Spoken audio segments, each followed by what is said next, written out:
I'm going to be throwing on a windshield wiper blades on this Nissan Versa. So we come up here. One, I like to throw a blanket. This is a shop towel I have here, a little moving blanket action. I put it underneath so when the blade's off, if this falls, it's not going to crack your windshield. So we got that there. You don't have to do that. That's just a little safety precaution I like to do. So we have this switch here.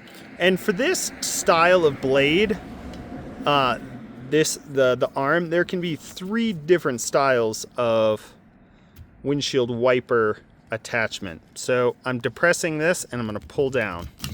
Boom. So that comes off. There's our little switch right here. I'll put a link in the description to this exact one so you have one. Then we have our blade here. This fits up and over and it snaps into place, and that's it. For these blades, there are 2 different sides, so I'll put that in the description. You got a short one here, I think that's a 12-inch, and then you got this guy, which is the larger, I think 17 or 18-inch there. If this was helpful, throw a thumbs up, leave a comment, and I'll see you next time.